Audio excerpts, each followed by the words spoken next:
Good evening. You're watching The Big Story, where we discuss the hottest topics of the day. I'm Olivia Quay, coming to you live from the Straits Times newsroom. Now, about 300 DBS employees vacated their office at Marina Bay Financial Centre earlier today after an employee was confirmed to be infected with the coronavirus, which has officially been named COVID-19. An email seen by the Straits Times said there was a confirmed case at the DBS Asia Central Office on the 43rd story of MBFC Tower 3. A DBS spokesman said the employee was tested yesterday and the bank was informed of the confirmation this morning. The 300 members of staff working on the same floor vacated the premises by 12 p.m. today as a precautionary measure and have been told to work from home for the time being. Meanwhile, the Health Ministry has directed doctors in the public sector to restrict their work to within one hospital. Patients and healthcare staff should also limit their movements across different healthcare premises. The number of coronavirus cases in Singapore has risen to 47, with 2 new cases confirmed yesterday. One of the new patients is a 35-year-old Singapore permanent resident who lives in Johor Bahru and works at the Resorts World Sentosa Casino. The other is a 39-year-old Bangladeshi worker who had worked at Seletar Aerospace Heights, together with another Bangladeshi worker who was earlier found to have the virus. Of the 47 patients here, 9 have recovered, while others are in critical condition. With case 47 working at RWS, it's a further blow to Sentosa, which has reported a drop in visitorship and sales of between 20 and 50% since the start of the month. Now, Singapore's first coronavirus patient had stayed at a hotel on the island. And yesterday, the Singapore Tourism Board projected a 25 to 30% drop in visitor arrivals this year. Journalist Melissa Heng joins me now to discuss this. Hey Melissa, so what are the spillover effects from a drop in visitor arrivals? We know several hundred events have already been postponed or cancelled. Yeah, so STB estimates that Singapore is losing about 20,000 visitors every day now. So that definitely is going to affect like tourism and retail, right? Hotels have been receiving cancellations. Quite a few, several hundred actually, corporate meetings have been cancelled in the last few days since we've gone to DOSCON Orange. And a few larger events such as the IT show that's scheduled to be in March have been postponed. STB Chief Executive Keith Tan also said yesterday that he expects the situation to be as severe or even worse than SARS. Will the tumble in the tourism numbers affect jobs here though? For now, the industry stakeholders say that that's not going to happen. For example, the Singapore Hotel Association said that even during the SARS period, there were no workers were laid off. The idea is that businesses need to have the available manpower and be ready when we get into the recovery phase of things. There are some companies that are taking certain measures to cut costs now, though. For example, like some travel agencies have said they've moved to a 4-day week. Department store OG has also cut down on its operating hours. So these are some measures that people are taking. Right. Well, of course, more details will be revealed in the budget statement next week. But do you know what's in the works to support these businesses in the meantime? So like you said, not a lot has been revealed about what will help, but because more is going to be announced next week during the budget. But if we look back at 2003, the government provided a 230 million relief package for the industries. These included higher property tax, rebates for gazetted tourist hotels, and a reduction in foreign worker levies. Right. So let's give another comparison back to SARS in 2003. How long did it take for the tourism and consumer sectors to recover back then?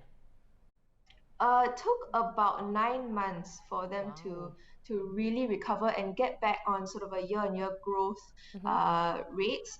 So it means that we waited or we took till about January 2004 till things really got back on track for the industries. I see.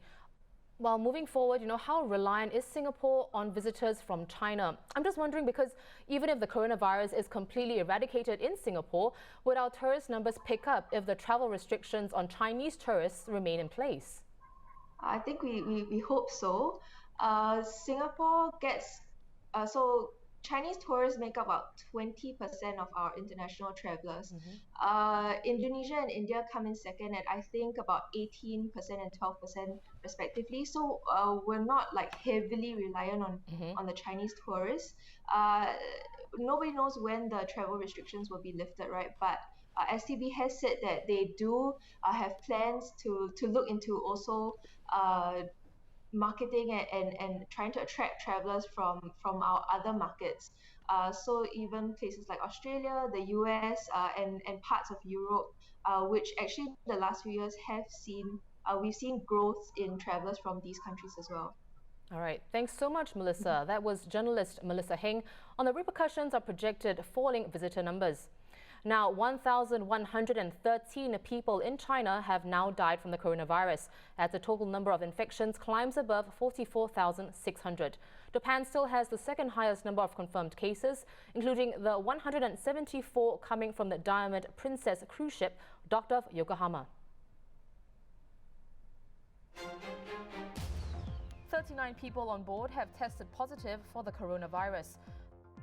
The Diamond Princess has been in quarantine since arriving off the Japanese coast early last week after the virus was detected in a former passenger who got off the ship last month in Hong Kong. It has become the biggest center of infection outside China. When the boat arrived off Japan, authorities initially tested nearly 300 people of the some 3,700 on board for the virus. They gradually evacuated dozens who were infected to local medical facilities. I'm now joined by one of the cruise ship's passengers, Matthew Smith. Now, Matthew and his wife, Catherine, have been stuck in their cabin for 1 week. So, Matthew, how have you been coping being holed up in your cabin for days on end? I understand that you and your wife are in a suite, but still, I can't imagine the experience has been very pleasant. Yeah, it's getting a little tiring about now. We've actually managed to occupy our time in the last several days by speaking with members of the media from various places to keep them informed of what's going on here. So that's kind of keeping a manage on that has kind of kept my mind at least off the situation here. But are you experiencing any cabin fever now that you're 7 days into this quarantine period? Well, yeah, you can't help but feel a little bit of that, and I think Catherine even more so. Um, we had already been on for 15 days, and now we've been on another, now so we're going on 3 weeks, and so it's like, okay, we're fine. Yeah, we're ready to get off. Thank you. But are passengers actually allowed to leave their rooms to get some fresh air? I understand that you're in a suite, but some cabins don't even have any windows. Yeah, the interior cabins, which are quite small, and you're right, have no windows and no fresh air. They worked early on to get a rotation system set up where they can go outside for an hour at a time. And they have been doing that regularly now, Hmm. moving back and forth through them. So everybody on the interior has had several opportunities to go outside, but which is better than none, of course. But that's a tough thing for them because we've been in one of those interior rooms before, and that's a I tiny see. space to be stuck in. Right. What about your sustenance? How is the crew managing in terms of getting your food, water, and other drinks as well as medication? Um, well, taking in reverse order, the medication they early on provided a list, an opportunity to submit a list of medicines that were needed. And my understanding is from the announcement from the captain the other day, they have 45 volunteer pharmacists on board to help with that. And we did get Catherine's medication a couple nights ago, I think, and so they're dealing with that. Obviously, it's difficult for them because the average age on the cruise is pretty is up there, probably higher than our ages, and so but they're doing a I pretty good job see. on that. The food is no problem at all. They've managed a very good food service and are giving us plenty to eat and two huge large bottles of uh, bottled water every day. So those are not issues at all with us. Oh, that's good to hear. I guess a first world problem, but you mentioned earlier off air that the internet has been very spotty. So how have you been managing to spend your days? It's well up to now. It's been fairly good and fairly consistent. The captain has informed us that the ship has more bandwidth than any ship in the world, but at the same time, it has more actual users than any ship in the world as Right. well. So he keeps us updated and tells they're constantly working on trying to steady it. And so up till today, it's been fairly good. So we spend a lot of time on social media, communicating with friends and such, as apparently do a lot of other people on the ship. Yep. Now, I assume that housekeeping services aren't making the rounds. They're not going into your rooms to clean up. So how are you guys doing with, fresh towels and other toiletries? Right. So yeah, nobody can cross in the threshold to come in the room, but we managed to, kind of turn it in your own little space. We can put the used towels outside the door, and we can still call our room steward and ask him to bring items. So he'll bring the fresh towels or fresh linens for the bed and any other sundries that they would normally be replenishing the stateroom with. Oh, I see. Well, now, Princess Cruises said the quarantine end date remains on February 19th, which is next Wednesday. Do you think the passengers will be able to disembark on the 19th, given the number of infected passengers is rising day by day? Well, at this time, really, all we can do is hope for that.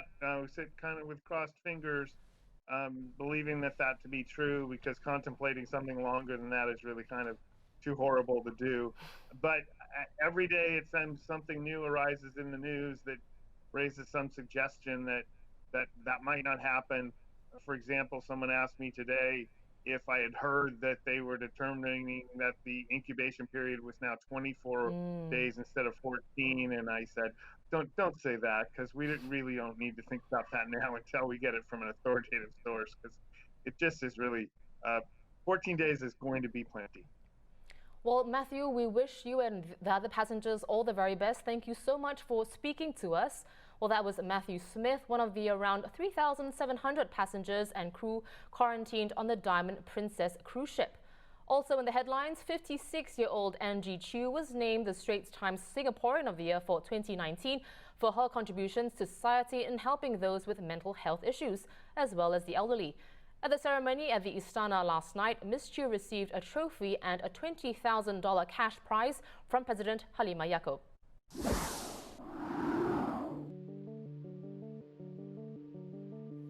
Straits Times Singaporean of the Year 2019 is Miss Angie Chew. Working for Others won Miss Angie Chew the title of Singaporean of the Year 2019. Drawing on her own experience with depression and anxiety, the former computer professional founded Brahm Centre in 2012, a charity offering health education as well as emotional and mental support. In August last year, the 56-year-old also set up Assist Line, offering support to students and parents in distress. This is a real win for mental health, and it's an area that is so underinvested, so under-recognized, and I hope that this will also inspire more people to talk about their mental illness and to also give support to people who have mental illness, because it's not an easy journey, often misunderstood. So as a nation, let's not just be wealthy, but be happy. Now in its 5th year, this award is a celebration of Singaporeans whose extraordinary acts of goodwill have improved the lives of others. Held at Istana for the 2nd time, this year celebrated 11 finalists, including Mr. Muhammad Riau Alfian, a food delivery rider who rescued an elderly man trapped in a truck, and founder of Greenology, Mr. Vira Sekaran. This award, in particular, is all about the kind of society we want Singapore to be. A place where everyday Singaporeans, in our day-to-day lives, can and do go beyond what might be expected of them to perform extraordinary acts of kindness and service to others, to make all of us proud of Singapore and Singaporeans. Presenting the award, President Halimah Yacob shared that the finalists display many valuable traits worthy of emulation. Let me touch on one which is particularly relevant in our current context, and that is resilience. The strength of a people is seldom tested during good times, but will be severely challenged when we face a crisis. How well we stand together, support each other, and react to a situation define us as a people. Ms. Chew received a trophy and $20,000 cash prize. The other finalists each received $5,000, among other prizes, sponsored by UBS Singapore, Singapore Airlines, Millennium Hotels and Resorts, and OSIM. Well, I hope that more people will, instead of complaining, will actually step out to do something if they see a gap, if they see something that needs to be addressed, because complaining is not going to do anything for the community, but being able to put ourselves out there and say, hey, we're going to do something about it. I think that's really going to make a big difference to our nation.